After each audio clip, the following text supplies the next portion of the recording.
contando historia. Aquí me pongo a cantar al compás de la vihuela, que al hombre que lo desvela una pena extraordinaria, como la ave solitaria con el cantar se consuela. Vengan santos milagrosos, vengan todos en mi ayuda, que la lengua se me añuda y se me enturbia la vista, pido a mi Dios que me asista en una ocasión tan ruda.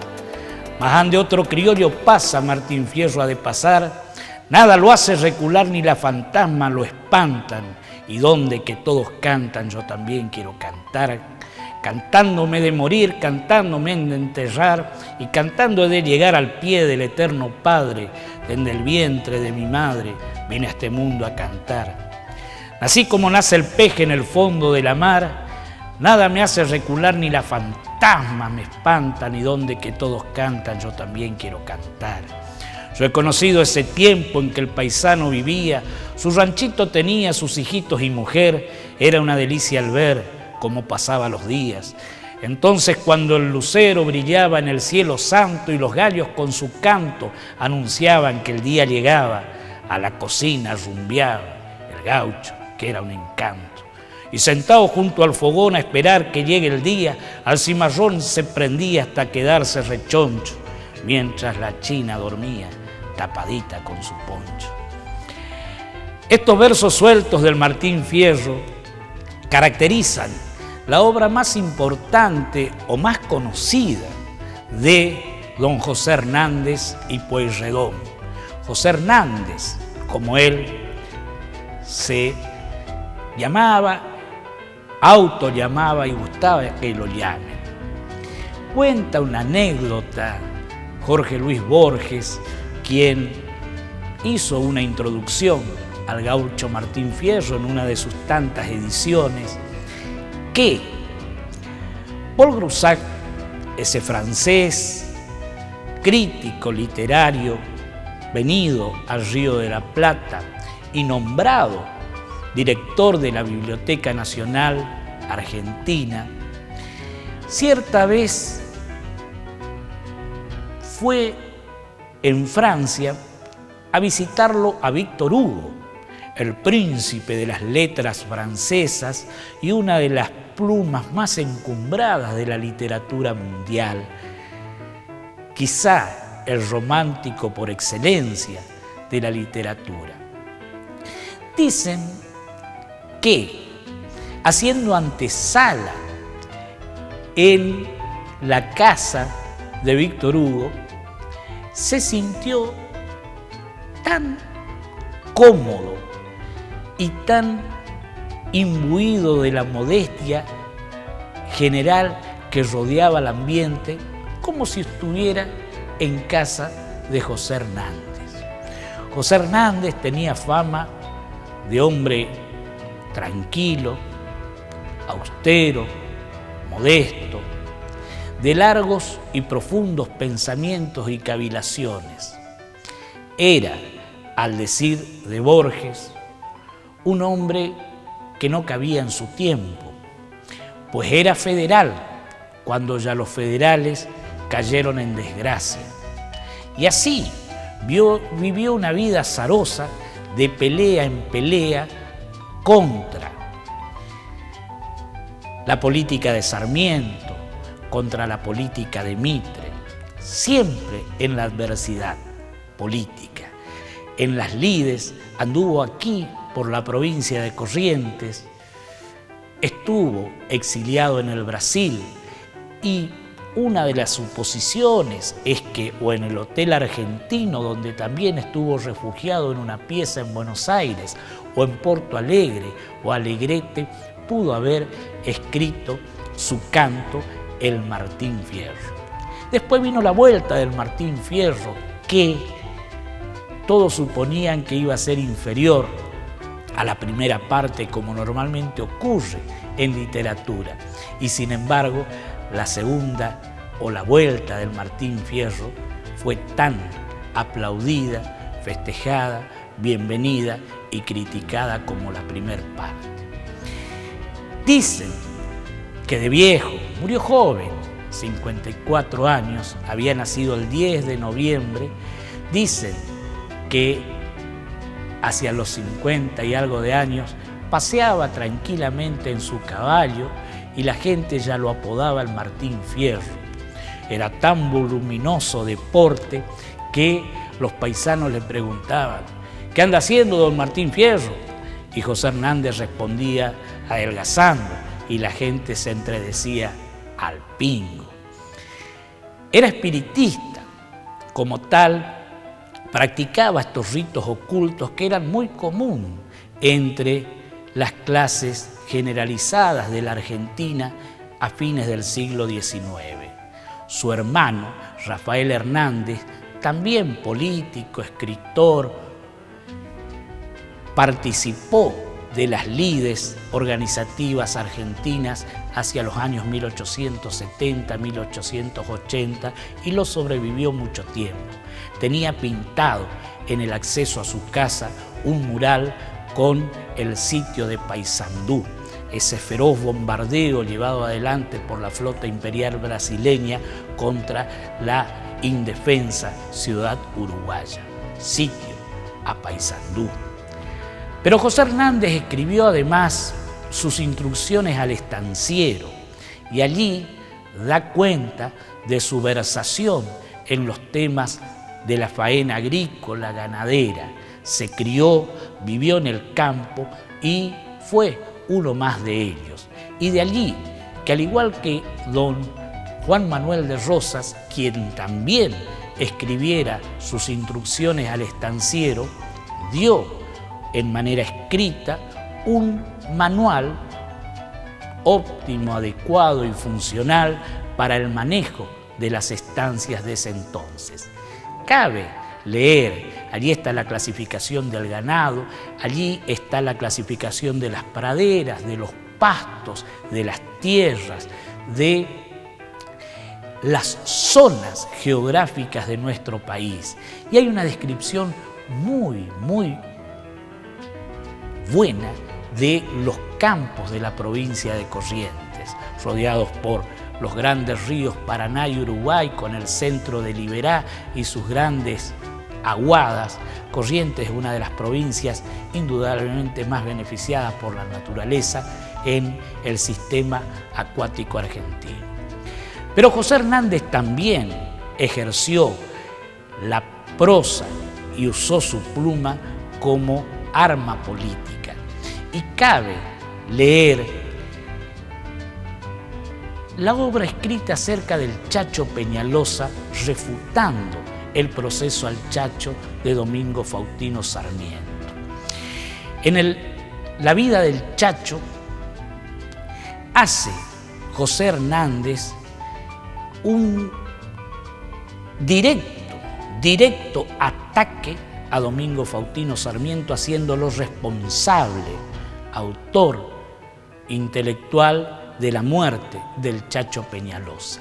Y dice que una vez más el puñal unitario se ensangrentó con la sangre inocente de los criollos argentinos.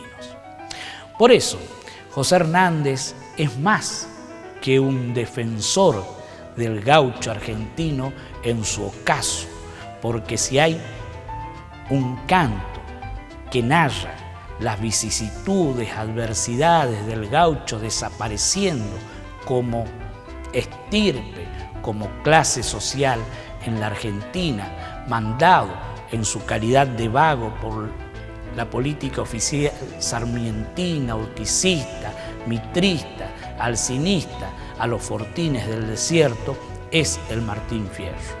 El Martín Fierro, acusado, al igual que Juan Moreira, de una endecha o de algún crimen no cometido, es mandado en los fortines, que era la vida más difícil que pudiera ser mandada a un gaucho. El gaucho, que era el centauro de las pampas y que no conocía fronteras, que no conocía alambrado, que no tenía confines salvo la inmensidad del desierto, cabalgando hacia el oeste, donde el sol se pone, como dice el mismo Martín Fierro, es narrada en forma imperecedera por la pluma de José Hernández en ese su gaucho Martín Fierro. Y después, el viejo, siempre presente en cualquier fogón criollo, el célebre viejo Vizcacha, que da con sus pícaras enseñanzas criollas toda la sabiduría popular argentina. Cabe en nuestra biblioteca entonces siempre tenerlo y releerlo a José Hernández y Pueyrredón, o simplemente el gaucho Martín Fierro.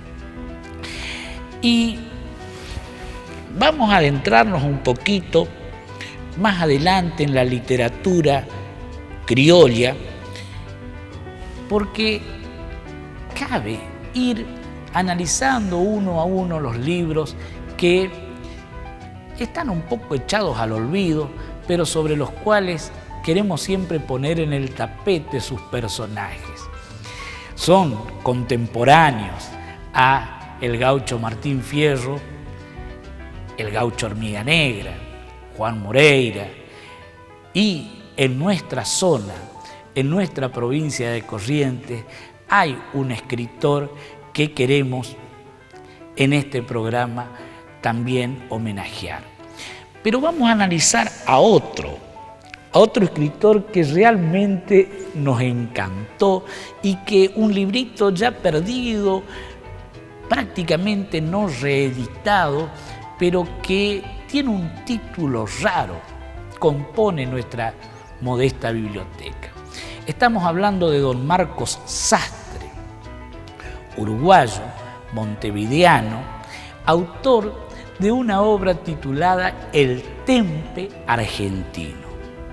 Nombre raro, El Tempe.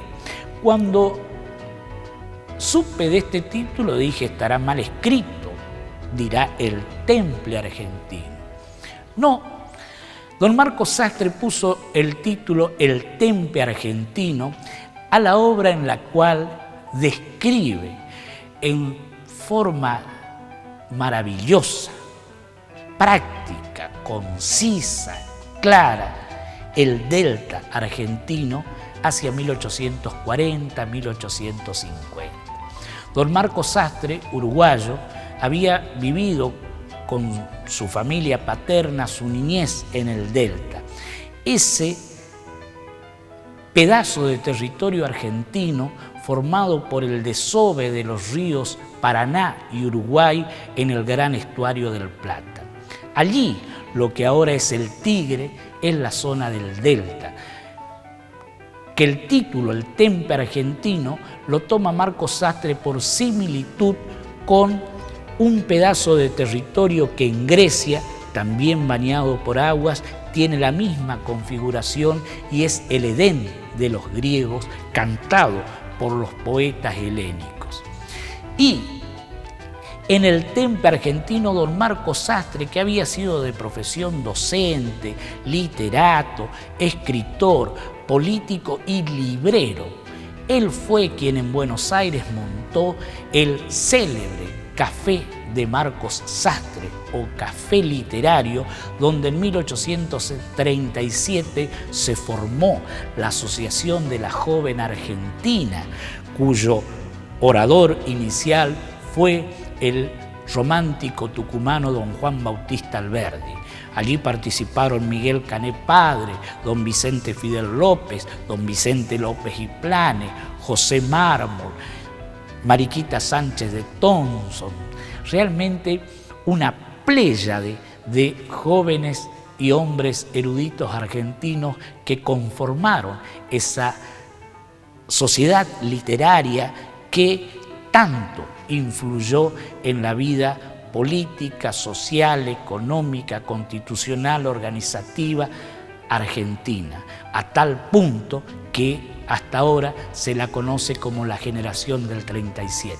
Y fue allí, en el café de don Marcos Sastre, donde ellos se reunían, porque detrás de la librería había una suerte de café literario organizado donde ellos se reunían a departir y recibían las comunicaciones, los diarios, los libros, de Europa, principalmente de Francia, que era el foco literario de ese momento, y allí, imbuidos del espíritu romántico, traídos desde París por don Esteban Echeverría, el autor del Matadero y La cautiva, formaron esa intelectualidad argentina que dio lustre al siglo XIX.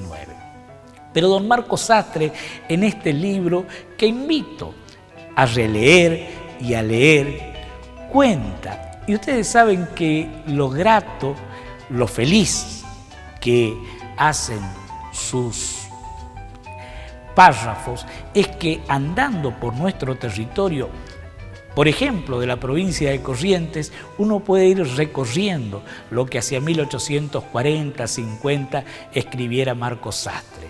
Hace una descripción de la flora, hace una descripción de la fauna, hace una descripción del agua, del paisaje y del habitante del delta argentino. Quizá lo que más me llamó la atención es la descripción del hábito de ciertas especies acuáticas, ciertas aves. Yo no sabía, por ejemplo, que el chajá volaba. Acá me referían de que lo que se acuerda del chajá actualmente es el nombre que recibe un postre uruguayo muy apetecido en la mesa argentina. Pero el chajá, esa ave voluminosa que vive en los bordes de los esteros y lagunas de color grisáceo, dice Marcos Sastre que vuela tan o más alto que las águilas y los cóndores. Dice que el chajá posee ciertas glándulas que van inflándose a medida que se eleva y que llegan a conformarlo en su forma como un globo aerostático que, subiendo por sobre las corrientes de aire, se va elevando prácticamente sin movimiento, como un gran globo o un gran aerostático que se eleva lentamente sobre las corrientes del aire, y que es el ave monogámico por excelencia, porque el chajá, una vez que forma pareja, vive y muere con su sola chajá.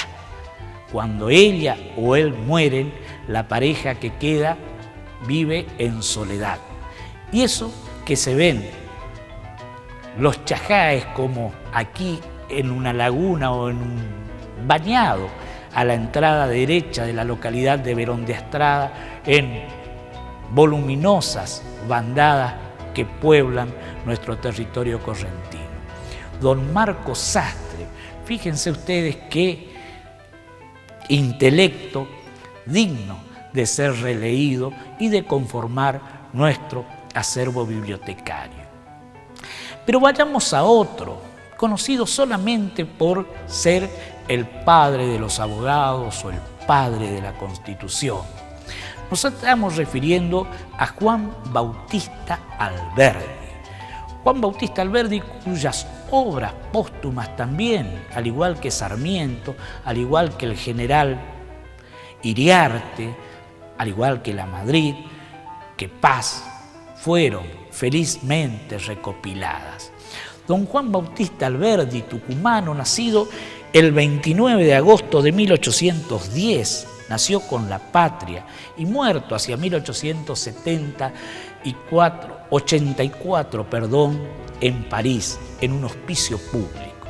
Fue el abogado más prominente que dio la Argentina y, sin embargo, su ejercicio de la profesión la hizo en Montevideo, en Francia y en Chile. De ahí su apodo, el eterno ausente, porque fue un argentino que vivió siempre en el exilio.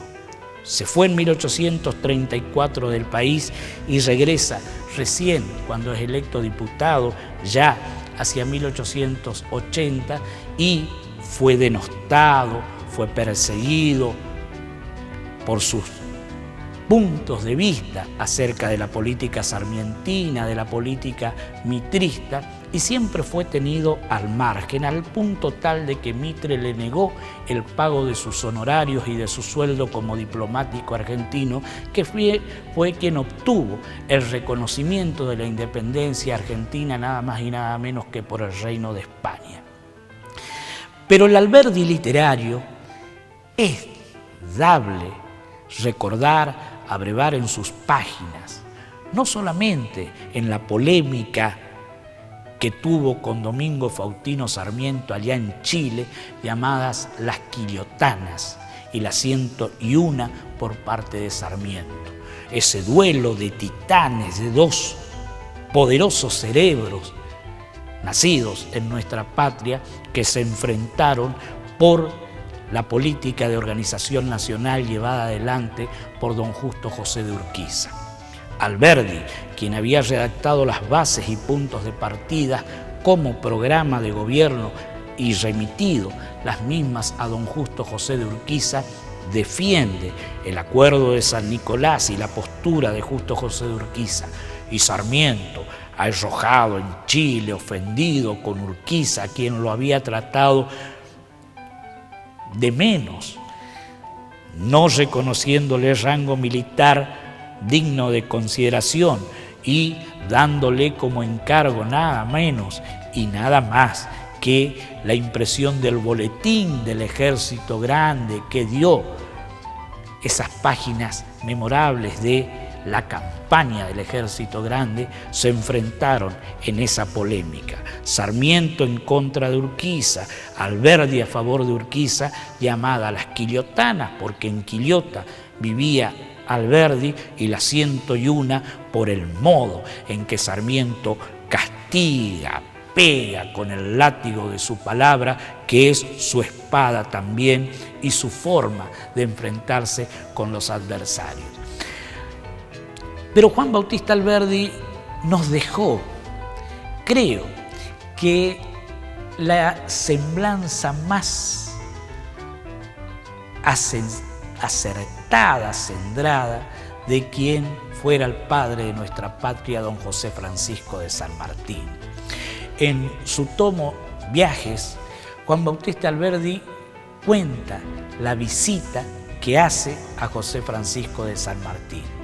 Primero el encuentro que con él tuvo en Francia, ya con un San Martín entrado en años, y dice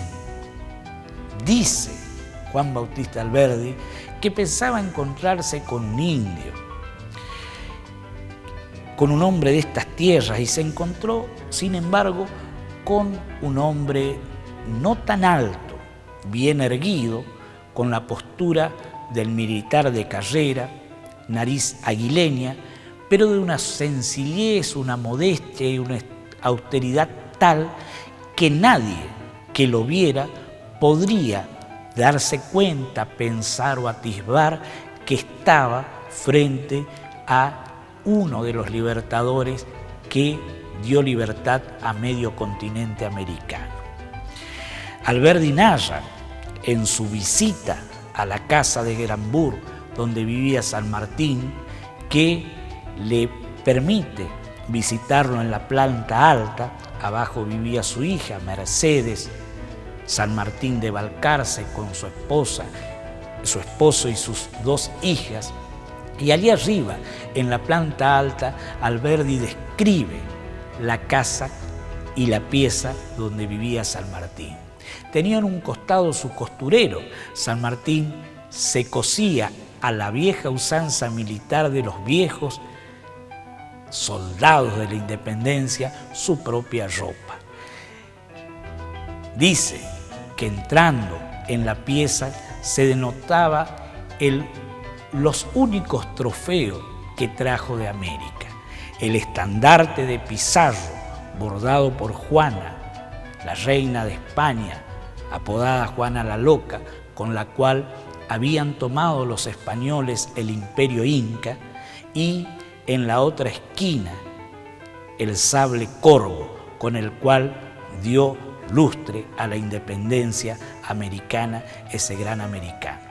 Y allí cuenta Por eso invito a que lean, relean las páginas de Alberdi, donde describe también cómo comenzó a funcionar el ferrocarril allí en Francia. Él pudo hacer el viaje de unos kilómetros apenas en los primeros ferrocarriles que se iban inaugurando en Europa. Los trenes, que hoy son un recuerdo prácticamente en nuestro país, descriptivamente maravillados ante la pluma de Alberdi que va narrando ese viaje por la campiña francesa. Pero vamos a dejarlo a don Juan Bautista y vamos a narrar a ese autor correntino, hoy prácticamente echado al olvido, don Belmiro Ayala Gauna. Cualquier correntino, todo correntino, debiera abrevar en las páginas de don Belmiro Ayala Gauna, nacido acá en Corrientes y muerto en Rosario hacia 1972.